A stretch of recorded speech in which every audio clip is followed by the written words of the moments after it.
Order all your half-shell favorites for takeout or delivery. Visit www.halfshelloysterhouse.com to browse a familiar menu and place your delivery or takeout order in minutes. Same menu prices, just a $5 flat delivery fee every time at Half Shell Oyster House, located at 115 Lower Park Cove, Suite 105, Flowood, Mississippi, 39232, or you can give us a call at 769-257-7586. And oh yeah, tell them Sonya sent you. She say sports. She say sports. She say sports. She say sports.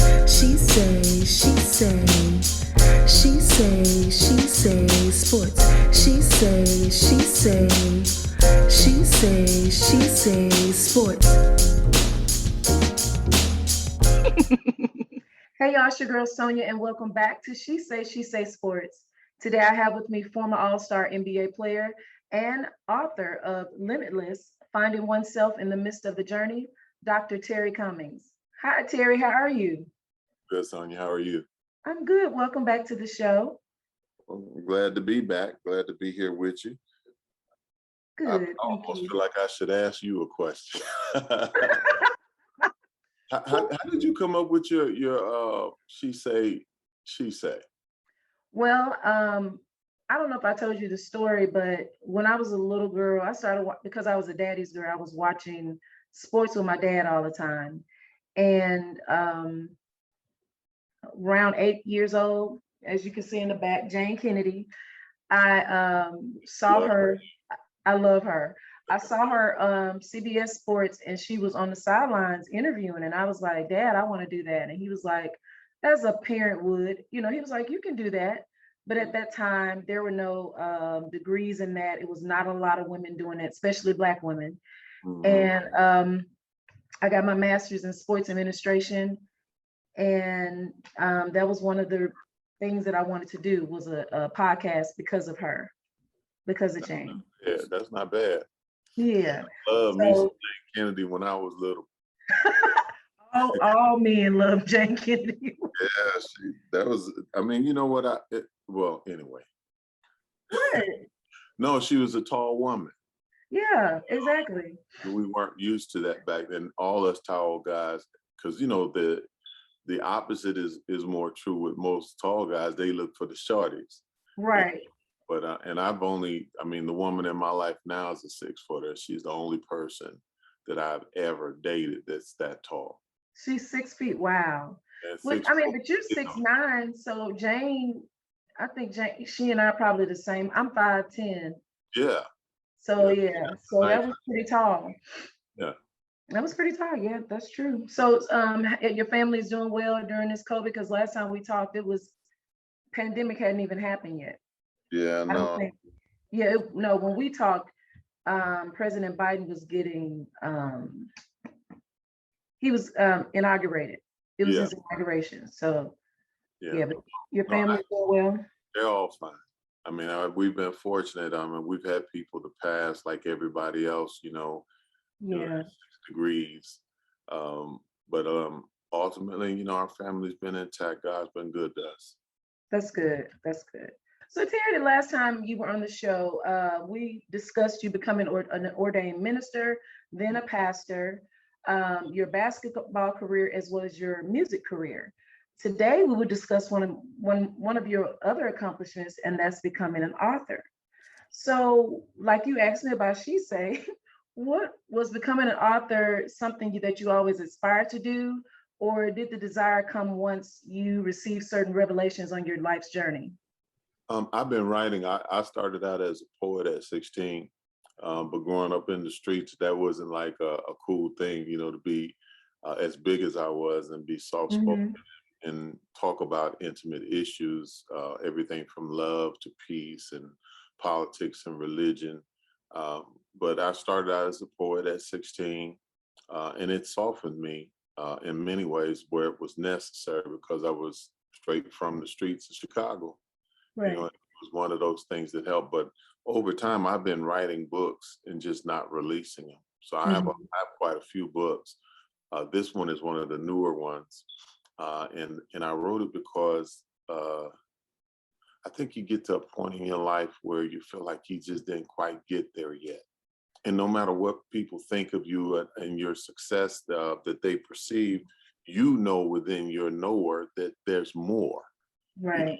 And it becomes very difficult to live around people who get satisfied real quickly. So this book was written for those of us who are really looking for more and looking to find ourselves as we are on our journey in life. And a lot of times people will say, and here's a look at it. A lot of times people will say, well, why are you looking for yourself? Well, because until I find out who I am, there's going to always be something missing. That's right. You come to the point of understanding who you are and knowing who you are, then you can accomplish those things that are deep rooted inside of you that you can't put in words, but they begin to manifest when you come to that pure place of knowledge. That's so funny that you said that. Probably maybe 5 New Years ago, I started asking God to show me. Mm-hmm. And it was ugly. It was not a pretty thing. Mm-hmm. And at first it freaked me out because I'm like, wow, this is me on the inside, but it helped me learn to grow and to continue to get better. Because, Mm-hmm. he didn't show me to make me sad or make me feel bad about myself. He wants me to grow so I can be who he created me to be. Well, I'm already that, but I need to walk in it. Well, yeah, and to manifest it. I mean, there's a difference between, I believe we're born with everything we need to be who Absolutely. God says we are, but we don't achieve it at birth. That's why scripturally, the word talks about in John, the 3rd chapter, you must be born again, because we're coming from a place spiritually where everything was perfect. We were in the matrix of God. And then he says to us in Jeremiah 1:4-9, that before I formed you in your mother's womb, I knew you. And that word knew, K-N-E-W, is interpreted in the Greek, a word yada, Y-A-D-A, and it means to know intimately. God is not saying that I knew you like, as a passerby, but I intimately knew you. I knew you before you got here. And so when we're born again, what God is requiring of us is to come back to that new place where we intimately come into relationship with God. And when we come to that place, that's the place where you can honestly sit down and say, you know what, my possibilities are limitless because they're not based on anything I don't know or anything I've done in my past. They're based on what I do know and what I know intimately. God can use me in any facet he wants to, because I think sometimes we shortchange God because we only want to do spiritual things. And he's told us to go into all the world and preach the gospel. And our greatest preaching is how we live among the people of the world, and the church as well. So, yeah. That's true. That's true. And that was a sermon right there, Brother Terry. And that's true though. You're absolutely right. So the title is pretty self-explanatory, but what does it mean to you and why did you choose that title, Limitless, finding oneself in the midst of the journey? Well, like I said, I feel like there are things that are missing. And when you come to that place where things that are missing, it's because of limits. It's the limits we place on ourselves. It's the limits we place on our ability. It's the limit we place. Like, for instance, there are a lot of things that we will never do in life because we have limitations based upon what we think we have. We think we do it based on the amount of money we got in the bank, the credit scores that we have, the relationships that we have. When in truth, all what really matters is done by faith. It doesn't matter who you know or what you got. It's really by faith. God judges us through grace by faith. And so when I wrote this title, I just began to think about it from, I think in the very last chapter of the book, the 10th chapter, it talks about Jabok, and it talks about Jacob, I believe, going out into the wilderness and winding up wrestling with God. And God no longer calls him by his name, but calls him Israel. And or Isaac, Jacob or Isaac, one of them. Don't let me go Is it? crazy. No, you're right. I think it was Jacob, I think. Yeah, so he and the thing is what really got me was I've been preaching over 40 years, and I had preached that plenty of times, but this time was different because the Lord was showing me that to get to certain places, the only way you can get there is you have to cross over alone and wrestle with God. Literally, you have to be in intimate contact with God about you. Because one of the great things about the story of Jacob and his brother Esau was that they were always fighting. They were always at odds. And Jacob had gotten the name a heel grabber, or literally thief. He was a thief and a robber because he had robbed and stolen from his brother his birthright. Right. But it did something on the inside of me to understand that he had come to a place where he was tired. He was sick and tired of every time somebody called his name, they thought of him as a heel grabber and as someone who was a thief. And he wanted to change his life so much so that when the angel of the Lord, that was a theophany of God, came and asked him what was his name, he said, "My name is Jacob." He did not deny who he was. He didn't deny what he had done. He said, "I am who I am." That's what he said right there. I am Jacob. But he was also saying in that same breath, I'm tired of every time they call my name, they connect me with my old sin. Wow. They connect me with my old faults. They connect me with the old weights of bearing those burdens. What I want now is I want to be who God says I am. And God says, your name ain't going to be Jacob no longer. I'm going to call you Israel, the father of nations. And that is what this whole thing primarily comes from the first chapter to the 10th. It is just primarily talking about the journey it takes to get to the place where you get your name changed because you choose no longer to be who you used to be. That's good. But you want to be that God knows you are intimately, but you don't know until you are born again and reset your mind and are no longer conformed or with the form or semblance of the world, but you have a mind for the things of the kingdom of God. And even if we were not to make this a spiritual conversation, it's about growing up. It's about leaving the rudimental things of life, the ABCs of life behind. At some point, you have to grow up and become a man or become a woman. And again, spiritually, 1 Corinthians 13 says that when I was a child, I thought and spake as a child. But when I became a man or a woman, and literally when I matured, I laid down or put away all the childish things. And so that is where Limitless comes from, because from the point or the moment I began to really not rationalize the word of God and not rationalize the revelation that was in my heart, but the moment I grasped it and started to see it for what it was worth, it changed my whole life. And I wanted to help other people. And that's why I wrote the book, because I felt like, I'm never going to be able to meet everybody and talk to everybody, no matter what platform I'm on. So let me write the book. It'll get into the hands of people who'll get it into the hands of people and let it minister to them. That's good. So while writing Limitless, did you find yourself in those pages? I knew that I was talking about me on so many levels. But I'm good about being transparent, because I believe that the more transparent you are, the less you have to lie about. So I take the time to talk about Terry, because Terry is a different kind of dude.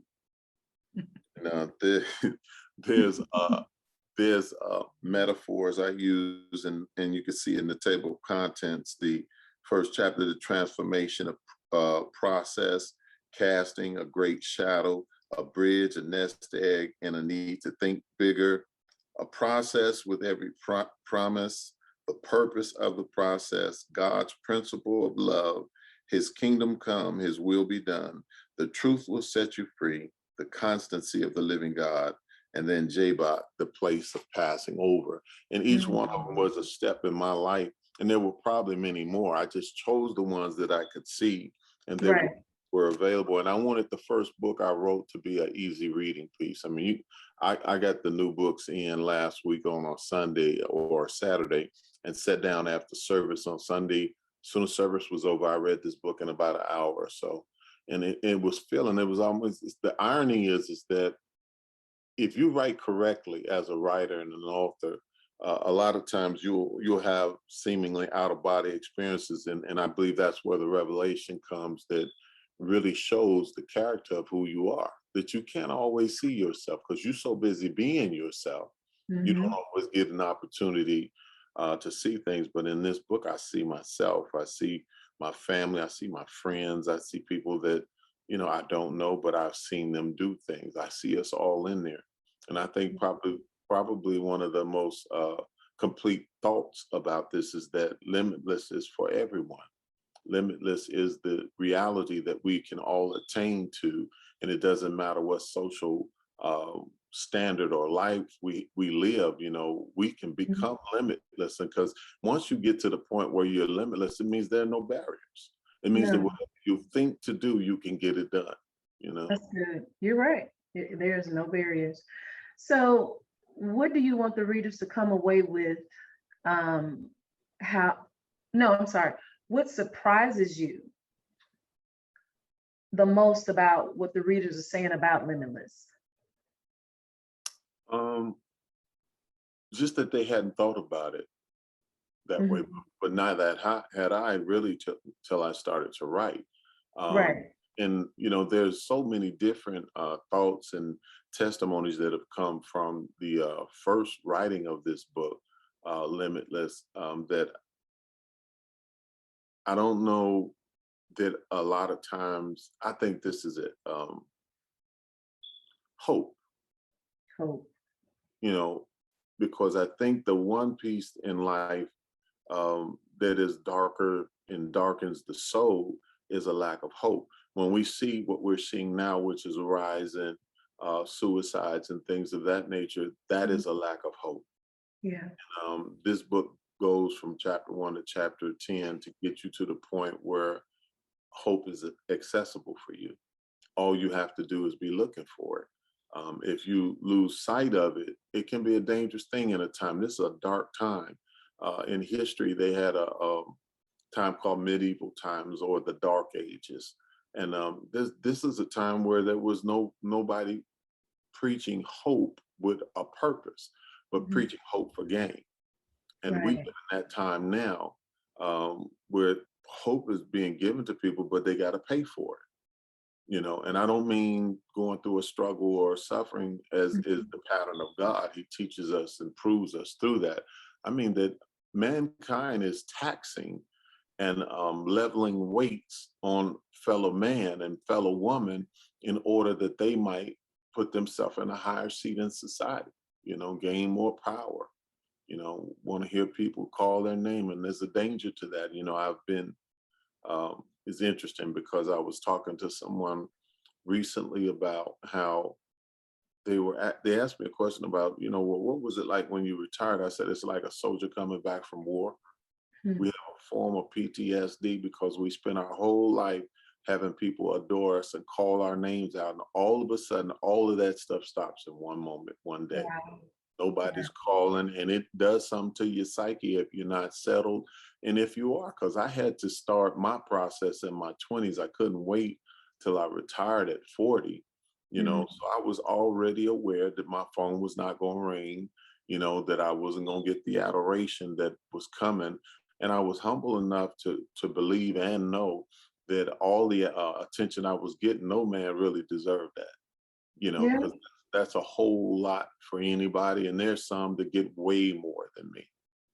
It's funny you say that, because I was talking to a friend, we were talking about Michael Jackson, and I'm like, this man could not go to sleep unless he had propofol, because it was so much on his mind to continue to be the king of pop. And when you look at concerts and he come on the stage and just stand there for 2 minutes and people are just screaming. Now he hasn't said a word. He's just standing there. Right. That's a lot of pressure on somebody, because it's like they're not going to love me if I'm not the best. And it's so unfortunate because we adored him, but God did not intend for him to be an idol, That's and right. he was. Yeah. So you're absolutely right. So Yeah, yeah, I think it's a very difficult thing because I think at certain points and success in stardom, if you're not careful to keep yourself grounded, you won't be grounded. that's Yeah, right. I've known MJ, Michael Jordan. I knew him a lot better in the times I was playing. We haven't talked in years, but I used to do all-star games, celebrity all-star games. I did them in Chicago at the stadium, at UIC, University of Illinois at Chicago, in Chicago, and then at the Mecca in Milwaukee. We would do these games, and Mike would come and play. And a lot of times I would bring him around the inner city kids that I was working with at Carver High School, because I would bring them out of the gardens, out of the projects, bring them into the city so they could be exposed to something more than living out there, in the projects. And I would make sure that they had a moment with Mike. If it was nothing but to say hello and hi and, be in Right. awe of him. But many times people will say, I think he's arrogant and cocky. And I said, well, one thing I can tell you is you don't live his life. So you don't know what he has to go through just to be who he is. That's true. And I learned over the time of being around him that he was as humble as he could be for where he was in his life. And for each one of us, that standard is something separate and different. And that's why you really have to appeal to God, because he knows. He And knows. others are criticizing you. God knows you're doing the best you can at that point. And when he wants more, he'll be the first to come tell you, okay, I need more. That's true. Well, I'm glad because I'm a huge advocate of MJ. I love you, and you know that since DePaul, you've been my guy. That's my guy. So, I'm not mad about that, because I think I know. he has put on and put in the kind of work I have respect for. Right. He's accomplished some things that playing on the same playing field with him, I did not accomplish, but I don't see my accomplishments as any less than his. Oh, absolutely not. We Yeah. all get out there and we work the same way. It's just one of those unfortunate realities that we're not all going to come back with the crown, Right. on the natural level. No, I got to tell this real quick, funny. So I was probably I was 12 when I fell for him when he was at North Carolina. And I told my mom, I was like, Mommy, I love him. And she was like, well, son, I said, I want him to be my husband. She said, well, the Bible says, what did she tell me? She said, he'll give you the desires of your heart. Mm-hmm. She didn't give me the whole scripture. So I was like, well, that's my desire. He mine. So, I was praying, year after year. So finally, I think I may have been 15. And I had said, I was like, I'm going to put my first Chicago Bulls, because I had been a fan of the Bulls since I was 5. So it was before Mike. I was like, I'm putting my sweatshirt on layaway because I'm wearing this, when the season starts. And my cousin was like, hey, did you hear the news? And I was like, what? She was like, Michael Jordan got engaged to Juanita Van Noy. I was like, what? And when I went home and I was screaming to my mama, I said, you told me he would give me the desires of my heart. I didn't go to school I didn't go to school the next day. I was devastated. Oh, wow. Because even though she was giving me the word, but she didn't give me the full scripture. You had to get that on your own. You said what? You had to get the rest of it on your own. Exactly. So yeah. So that was my little story. But real quick, I want to ask you this before I go to the finals.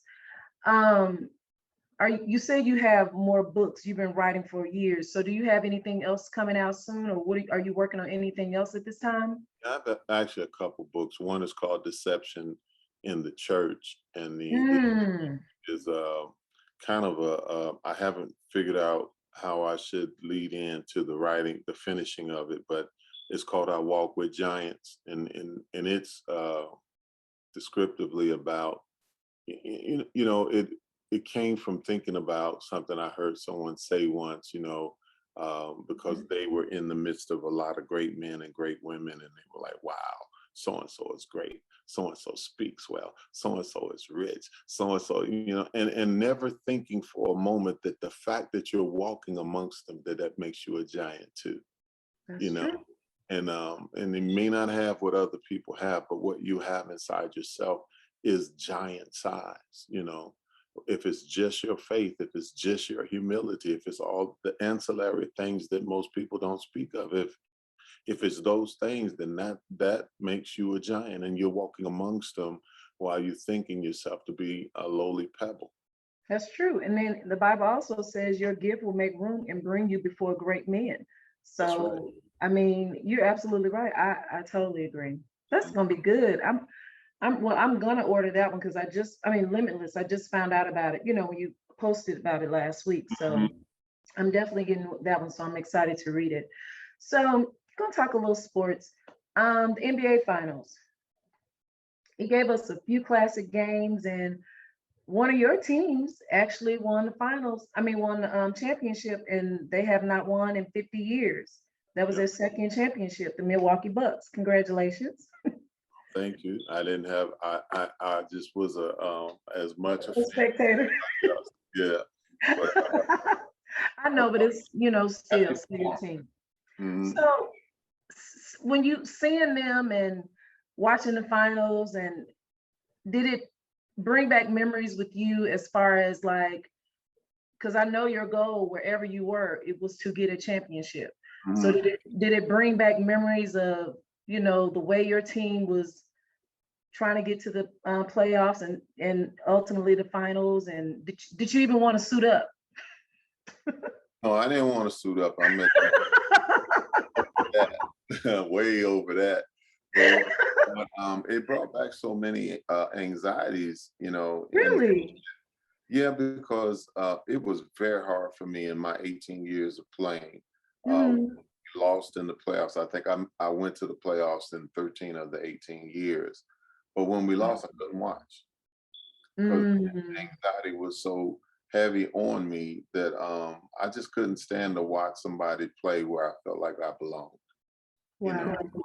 and every year, in the 80s and the 90s, it was the Birds and the Magics and Detroit slip in there here and there, and that really did bother me. But as I set out before I started my NBA career, I'd Mhm. always studied the history of the game, and I always thought one of the great plateaus was 20,000 points, and I wanted to get there, and I came about 400 or 500 points short of that, unless you count All-Star and playoff. Uh, Right. but the other two things is I wanted to be MVP and I wanted to win a championship. But somewhere along the line of playing the last 7 years or so, um, I changed my focus. I realized that it was more important to impact these young cats than to win a championship, and that was by far a greater perspective for me. And I had way more fun leading and being a player coach and a player who could still Mhm. give it to you at 40 and 35 and 40, years of age. I was still able to play. Golden State was still running plays for me in the fourth quarter of games at 40. Wow. So I'm not one of those people that look back with regrets because I know me. I know when I lace them up, I give you everything I have. Sorry. If on that day it winds up being something that doesn't work into a win or a ring, I Mhm. go home at peace because I did the best I could. And if I could have done better, I surely would have. That's interesting. For you to say that the anxiety you received, I'm sure a lot of players went through that because you all have a competitive spirit. Mm-hmm. And when you don't win, it's just like, wow. So that's interesting that you said that. That's really, really, Yeah, and it was never thought about it. I never thought about that. there's a different time too that was an era where I think the NBA as a marketable entity Yes. was filling itself, and it only worked in certain geographical cities the way it wanted to. It had to have large markets, and Mhm. because I know one year we were playing, it was us against Boston, and it was a big series, and we beat Boston in Boston again. We won in Boston, they won in Milwaukee, and the final game, game seven, um, we were up by 7 points with about minute and 20 something to go, and lost the game. Referee Mm. swallowed the whistle. And it was just one of them indicators to me. I never want to say the referees cost us the game, but if you call the game a certain way for 45, 46, 47 minutes, and then you just lapse on it in that last minute or so, it changes the whole environment of the game. But I learned a lot from those lessons, that to beat these teams that are expected to win, you have to play well above them. You can't play even with them, and then you have to play that way from start to finish. So what were your thoughts on the series against the Phoenix Suns? I thought it was an exciting series, and I was really happy, to see Milwaukee win. And I love the fact that they have this one superstar, actually two types, Giannis and Chris. But Mm-hmm. what I like about them is if their defense reminded me of how we played defense in Milwaukee. It was great team defense, and everybody laced them up. If you were a scorer, you still had to play defense. A lot of teams now and then, when a team needs you just primarily for your scoring or assist making, you don't tend to be the best defender, because you don't want to focus your energy on that totally. Right. But when you play with a team that plays the concept of defense, and that means that literally you only have to defend your man 2 to 3 seconds, and then you're going to get some help, in the Mhm. good defensive systems, and it makes you a better defender, because you only got to keep this guy in front of you for about 2 to 3 counts. Right. So, I actually was rooting for the Suns because I wanted Chris Paul to get a ring. I've been a fan of his, and and I like Giannis. I was happy for them, but Paul is, he's on the last leg of his career, and I really, really, do you think he can possibly try to get one next season? You think it's over for him? No, I think there's always an opportunity, because the season start out across the board with everybody being, 0. 0-0. So it's always a possibility. I think this was a very unique season in that a lot of the teams that were expected to be there got knocked off early. That's true. So when you have things like that where people don't do their work, that the expected work of them, it always opens up the door for someone else. And the beauty of having been there is that you know how to get there, and you can go back, you know. Right. And whether we're talking about Milwaukee or That's Phoenix, good. because the Phoenix team, Monty is someone, he was, I think he came in as a rookie when I was in San Antonio, and I played with him either there or Milwaukee or both. And Chris Paul, I like his game. I loved his leadership in the Yeah. playoffs, in particular, because he a few times he just really literally put the team on his back and carried them. And the young kid Booker is really nice. I like his game.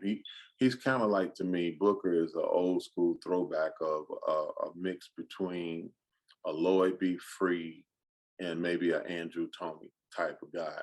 Just not as Mhm. big as either one of them, but he's one of the few cats that shoot jumpers now, beyond the paint, where he actually elevates. Because most Right. times, as a jump shooter, you don't think in terms of elevating. You think in terms of quick release and timing. You want to get that ball out your hand as soon as possible. But Booker Right. gets up off the ground on his shot. Yeah. It You know, might be youthful, might be his youth. I don't know. that's true. Yeah. And he's from Mississippi. He's from Canton, Mississippi, right up the street from Really. Jackson. Yeah. Uh, So what were some of your other players this past season that you like to watch? Besides Giannis and Booker, who else were some of your players that you like to watch? I always, like to watch LeBron, because I think though he plays the way the game is played today, his body is the body of my time. It We is. those bodies. It was about, a good 10 or 15 of us who could play that style of basketball that he's playing as a superstar. But we were not all given that kind of fervor and fan support. And besides that, we did not have, you know, all this social media stuff, because if we had, Right. we probably been way more exposed. But I like watching LeBron play. I think he, for the most part, involves most of the other players around him. And the guy, the cat, can't think of his name, but the lead player, the star for the Boston team, I like to watch him play too, because I think he's real smooth with what he does. He kind of reminds me of a young version with hops of Allen Houston, who I played with. Mhm. What is his name? I can't even think of his name. I know who you're talking about. Hmm I Well, can't. you His know, name, yes, it escapes me. I'm not sure. I like the young kid that plays here in Atlanta. I like him. Very young. Yeah, they have some that just have little awkward, quirky kind of things to Hmm. the game, but it works. And there are plenty of cats I like to watch. Teams I love, Golden State, and their crew. But I think I like them because of the up and down style. Sometimes you get bored watching cats hold the ball and then run their offense at 10 or 15 seconds. You ain't got to worry about that with Golden State. No, That ball coming over half court. And that's they true. mean to make it. That's true. Yeah, you're right. There's a Well, lot of teams I enjoy watching though. The New Jersey team, the Net team, I'm sorry, Brooklyn. mhm, I like them, like watching them. yeah, cool. So, okay. Well, Terry, before I let you go, last time you came, it was just audio, but I play this little game called You Can Get With This or You Can Get With That. And what it is just a way for me and the listeners to get to know the guests better. Hmm So I'll ask you a few questions and you choose the one that best fits you. Okay. hmm All right. First one, vacation or staycation? Vacation. Vacation. Where do you like to go? Is it a particular place or just different places? I have a place that is really near and dear to my heart that even when I was married, I would go to, and as I've been single, I go to that place every so many number of years to take time away. And it's a place on one of the islands in Hawaii called Kona. It's Okay. not a touristy place. It's real quiet, and it is one of them places I go to collect my thoughts. I bet you it's really nice too. I It mean, is. it's Hawaii.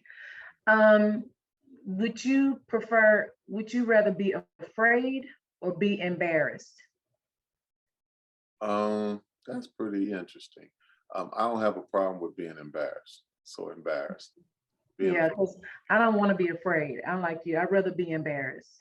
afraid. Yeah. Um, this may be a little touchy. Hair or being bald?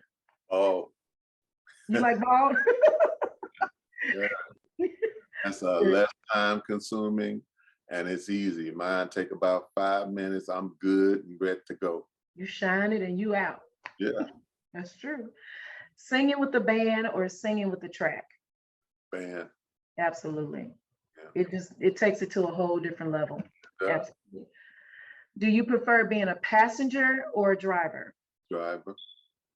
Because you want to be in control or I enjoy driving. you just enjoy driving? Okay. Yes, there's most people who love to drive, even in the passenger seat, they still drive. They hit brakes when you hit brakes.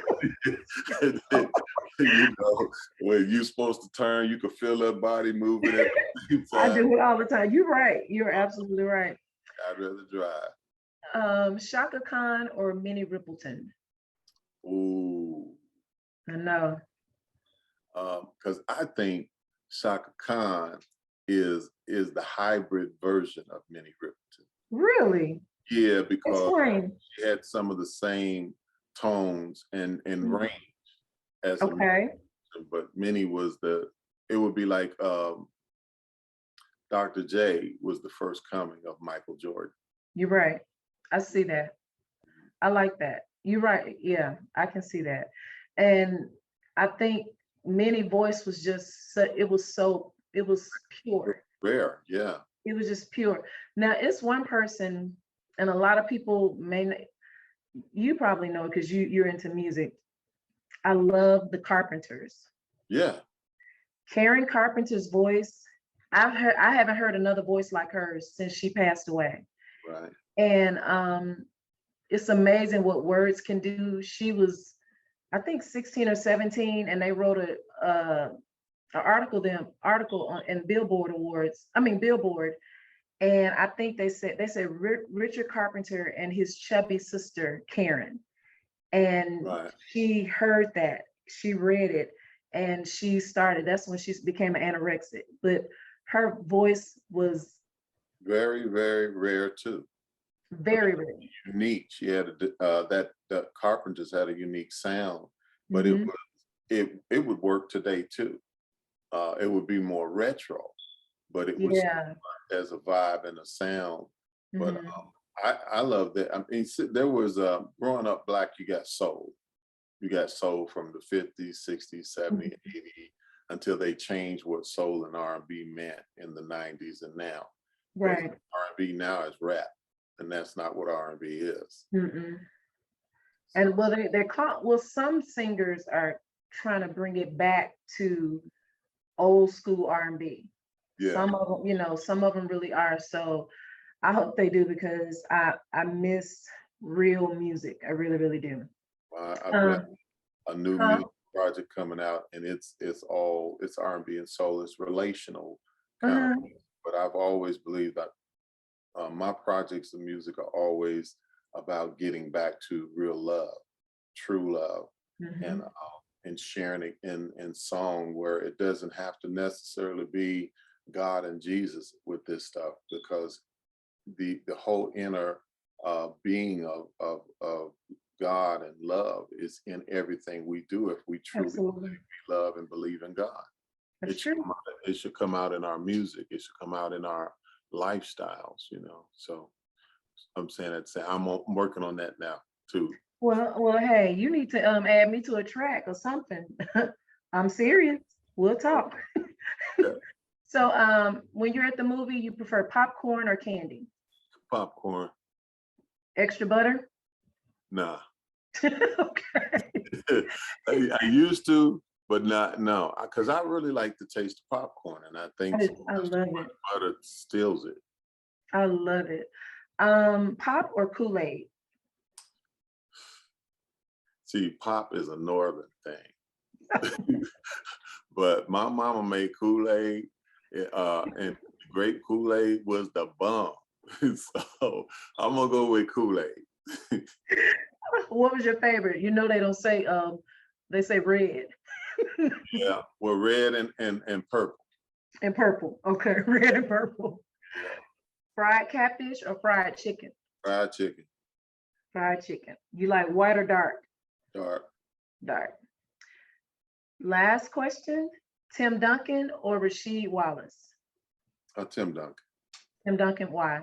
Because he's San Antonio?